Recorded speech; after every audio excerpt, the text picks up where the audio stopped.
patience is wearing thin among the thousands of evacuees now waiting for answers. During this Friday morning news briefing, Sharon's deputies were on standby, mostly to stop disruptions like this one. Making the situation even more tense, Lieutenant Governor David Dewhurst told this crowd the feds have yet to answer the state's request for an emergency declaration.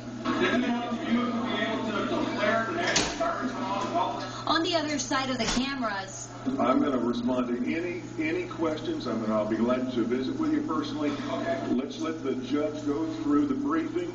But for people like Dennis Wilms, on bullet tags, who has documentation? If they do not, so state that. The answers must come now. Just spell it out, just like a business plan. Spell it out.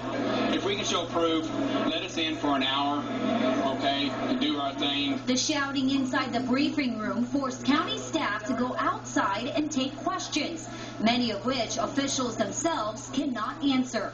Are they pulling the meters and turning the breakers on? I'm not sure about that. For this man, it's not about what the fire may have left behind, but what criminals may now be taking. I can't get in. I had some neighbors that snuck in, and there's looters all over the whole neighborhood.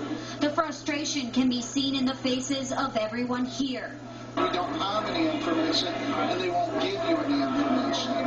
County Judge Ronnie McDonald says he understands the desperation. Still, he pleads for more time. After all, the bottom line, he says, my most important thing that I want to do is to make sure that our count does not go above 2 lives lost.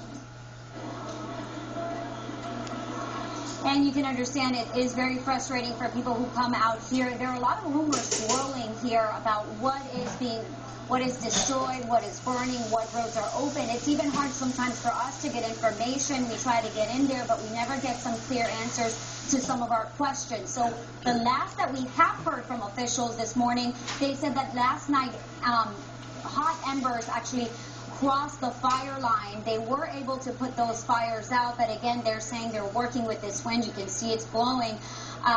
Again, it's why they're asking people not to go around those barricades. They want to make sure that the least number of people that are injured, of course, the better. At this point, we have 2 fatalities, and they want to keep it that way. As far as what we have been hearing from evacuees out here is that they have heard a lot of reports of looting. We try to get some answers on that, and all we have heard up to this point is that law enforcement is out of the barricades and in the area to try to catch any criminals doing that.